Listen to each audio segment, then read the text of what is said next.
Olá pessoal do YouTube, tudo bem? Cláudio Fudimoto, zootecnista, treinador de cães e animais. Hoje, início da nossa tão esperada ciência da arte no YouTube, em forma de programetes para vocês. A nossa proposta é trazer coisas a respeito do mundo animal para que você tenha conhecimento, que você possa nos acompanhar, possa acompanhar nosso serviço, o serviço de o trabalho de outros profissionais do ramo. E hoje nós vamos falar a respeito da criação do mundo. Não é criação do mundo. Hoje nós vamos falar a respeito da origem dos cães.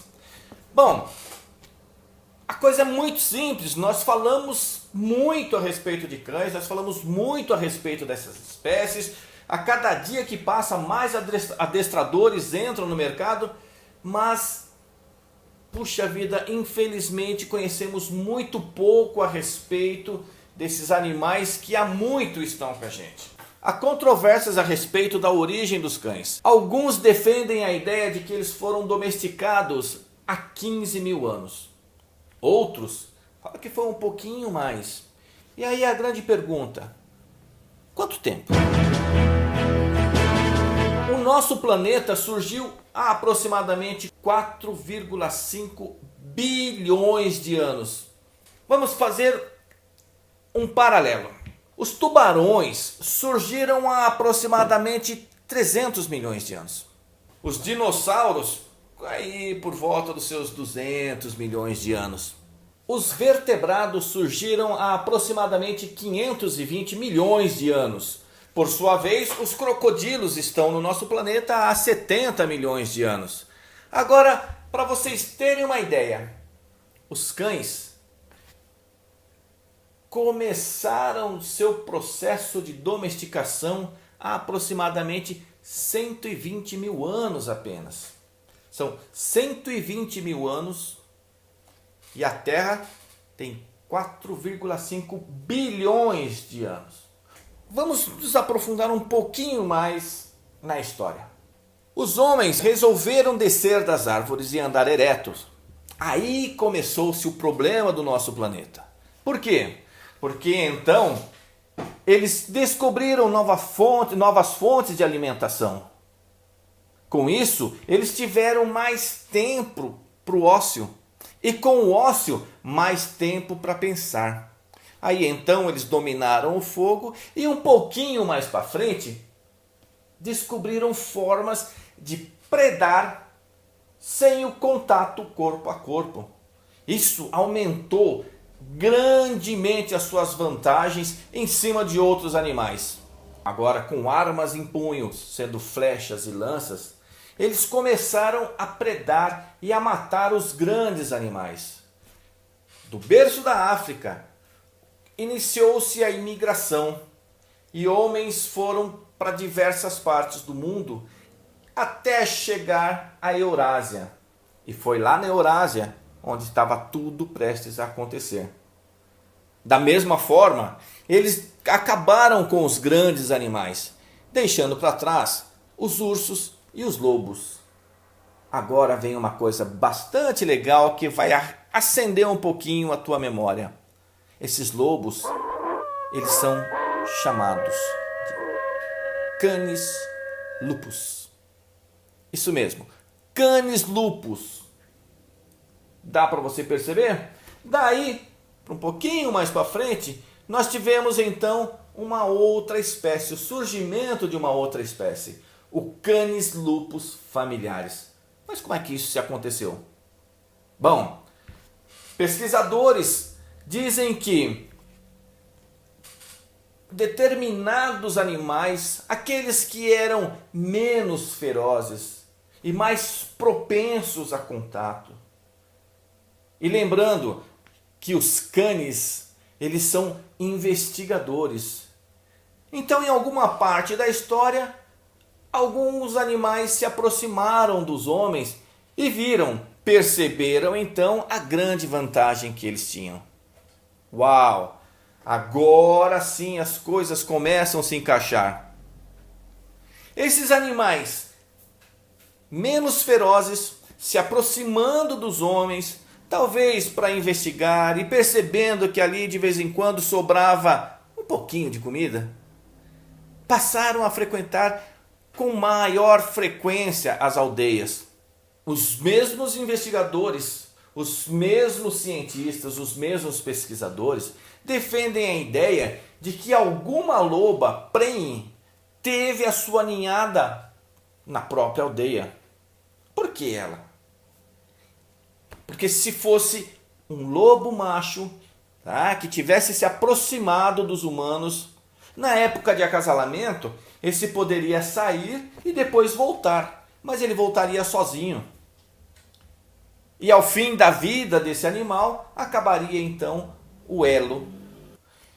Mas em se tratando de uma fêmea, esta pode ter saído, emprenhado, voltado para a aldeia, tido seus filhotes, e esses filhotes agora passariam desde cedo a ter contato com os humanos.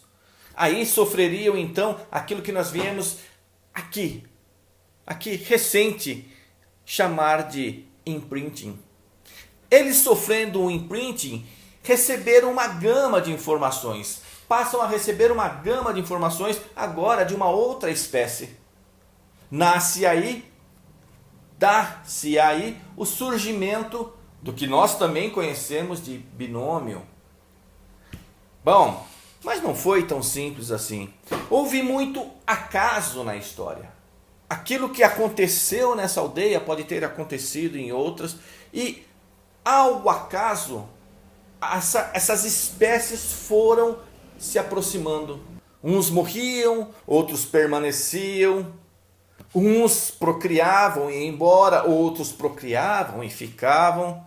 Uns serviam de alimentos, ora humanos serviam de alimentos para os lobos, ora lobos serviam de alimento para os humanos. Bom, a história foi se desenrolando e a mutação genética passa a acontecer. E agora, 105 mil anos aproximadamente após o início desse contato, firmou-se a domesticação. Agora nós temos uma espécie diferente, o que nós chamamos hoje de Canis lupus familiares. Se tornou a espécie com a maior diversificação do planeta. Nós encontramos cães com centenas de quilos e alguns outros que cabem aqui, dentro dessa caneca, tendo apenas alguns gramas de peso. Por que eu falo tudo isso? Por que eu tenho que trazer lá de trás toda essa história para você? Coisa muito simples. Há uma parte dos estudos dos animais chamado etologia. E a etologia nada mais é do que o estudo dos animais em seu ambiente. Mas qual é o ambiente dos Canis lupus familiares? É isso que eu pergunto para você. Na selva ou em nosso meio? A coisa se complica com essa espécie porque, ao treinar animais, nós sempre temos que imaginá-los na natureza. Nós temos que imaginá-los no seu ambiente natural. E por que eu trago essas informações para vocês? A etologia estuda os animais no seu ambiente natural. E com os cães, a coisa fica um pouquinho mais complicada. Por quê? Porque todos os seus instintos naturais ainda estão presentes. Mas, por um outro lado, eles vivem aqui conosco.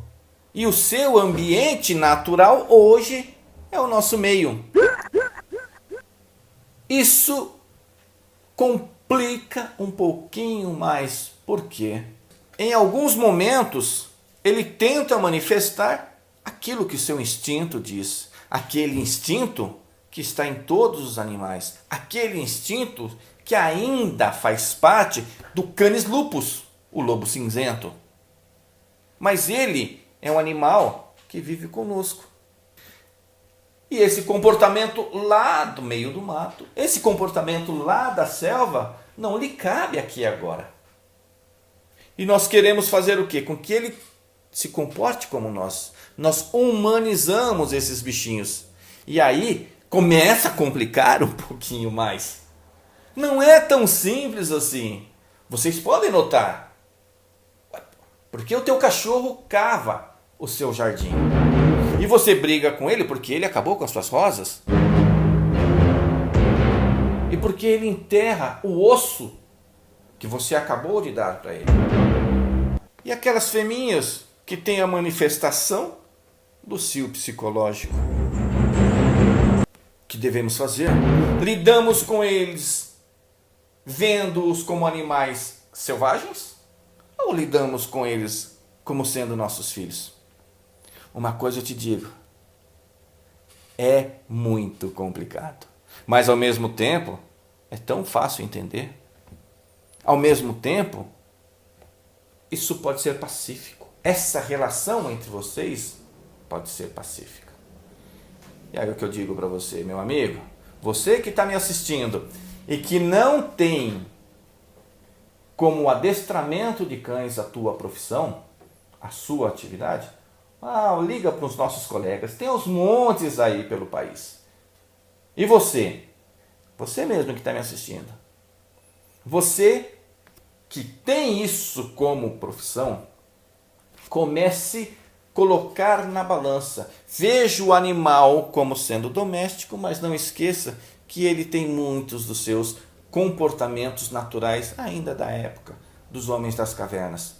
Quando você encontrar o equilíbrio, garanto para você, adestrador, vai conseguir dar um melhor suporte para os seus clientes. E você, tutor de cães, vai conseguir ter uma relação mais equilibrada, sem conflitos. Sabe por quê?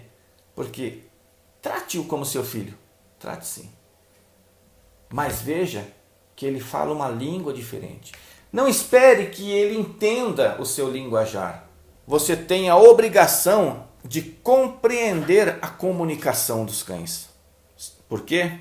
Porque eles já aprenderam muito sobre nós. E pasmem, cães domésticos latem porque aprenderam a latir. Aprenderam a latir para que possa ter uma melhor comunicação. Para que você, tutor, possa compreender melhor a comunicação dos cães. E esses possam, então, ter um melhor convívio com vocês. Essa é a mensagem que eu gostaria de deixar para vocês nesse nosso primeiro vídeo. Na quinta-feira que vem, nesse mesmo horário, aqui no YouTube. Não deixe de fazer sua inscrição, dar o seu like e no sininho, para que você possa receber as nossas notificações. Um beijo no coração de todos e espero vocês lá.